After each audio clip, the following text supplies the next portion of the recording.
আমরা আজকে বর্ধমানে বিভিন্ন স্কুল কলেজের যে প্রাক্তন স্টুডেন্টরা রয়েছে তারা আমাদের 22শে এপ্রিল কাশ্মীরের পেহেলগাঁওতে যে বর্বর নির্মম সন্ত্রাসবাদী হানা হয়েছিল এবং মৌলবাদী হানা হয়েছিল তাতে আমাদের নিরীহ 26 জন পর্যটক, ভারতবাসী ইনক্লুডিং আমাদের বিদেশি 2 জন পর্যটক ছিল, তাদের মৃত্যুবরণ করতে হয়েছিল, অথচ নিরীহ পর্যটকদের কোনো দোষ ছিল না।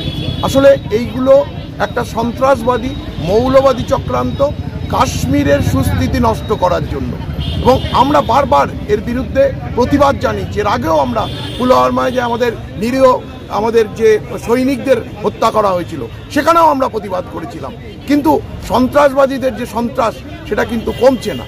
ফলে আমরা এর বিরুদ্ধে তীব্র প্রতিবাদ করছি। আমরা এই শান্তিপূর্ণ মিছিল করছি মানে এই নয় যে আমরা শান্তিপূর্ণভাবে চাইছি, যেটা হবে না।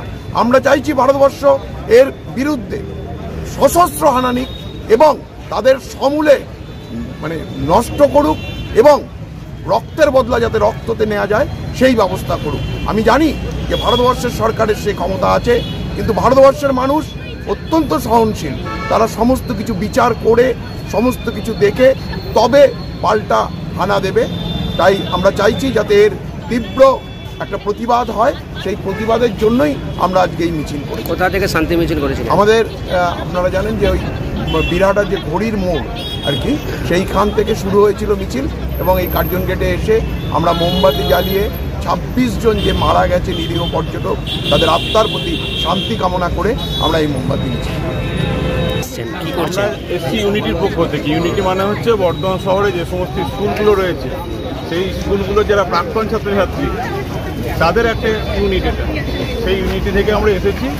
আমাদের মূল উদ্দেশ্য হচ্ছে, সম্প্রতি জানেন আপনারা যে পেহেলগাঁওতে একটা সন্ত্রাসবাদী আক্রমণ হয়েছিল, সেই সন্ত্রাসবাদী আক্রমণের বিরুদ্ধে নীরব প্রতিবাদ। আমরা নীরব মিছিল করলাম একটা, আমরা এই ঘড়িমোড় থেকে বিরাটা ঘড়িমোড় থেকে কার্জন গেট পর্যন্ত, এবং এখানে দীপ প্রদীপ জ্বালিয়ে আমরা তার প্রতিবাদ জানালাম। আমরা চাই যে সন্ত্রাসবাদ শুধুমাত্র ভারত না, গোটা পৃথিবী থেকে নিপাত যাক, এবং ভারত শান্তির দেশ হিসাবে গোটা পৃথিবীতে চিরদিন পরিচিত, আবার শান্তির দেশ হিসাবে ভারত উঠে আসবে। আপনার নামটা? আমার নাম সর্বজিৎ জজ। তুই বলবি? ঠিক আছে। বর্ধমান শহরের বুকে সর্বপ্রথম exclusive Indian furniture Bardhaman furniture, যেখানে রয়েছে এলডা শপি এবং আইকন শপি, যেখানে এলেই সহজেই পেয়ে যাবেন উন্নত মানের অত্যাধুনিক ফার্নিচার সামগ্রী। ঠিকানা বালিঘাট, জিটি রোড, নবাবহাট, পূর্ব বর্ধমান। যোগাযোগ 7001416479। শিক্ষার প্রতিষ্ঠানে বর্ধমান শহরে প্রথম এয়ার কন্ডিশনিং স্টাডি রুম ও ছাত্রছাত্রীদের বাড়ি পৌঁছে দেওয়ার সুব্যবস্থা।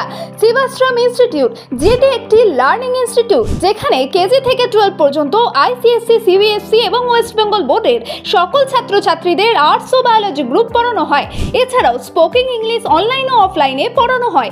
শুধু তাই নয়, বিএ ইংলিশ পাস থাকাদেরও শিক্ষা দেওয়া হয়। শিক্ষিকা স্তিভা ঘোষ ও স্বপ্না ঘোষ। বিস্তারিত জানতে যোগাযোগ করুন 9593100488 এই নম্বরে। ড্রিম লাইফ হসপিটাল, রাজ কলেজ মোড়, জিটি রোড, পূর্ব বর্ধমান। সব রকমের চিকিৎসা খুবই কম খরচে করা হয়। হসপিটালে রয়েছে নানান অত্যাধুনিক মেশিনপত্র, রয়েছে স্বাস্থ্যসাথী কার্ডের সুব্যবস্থা। যোগাযোগ 7319525110।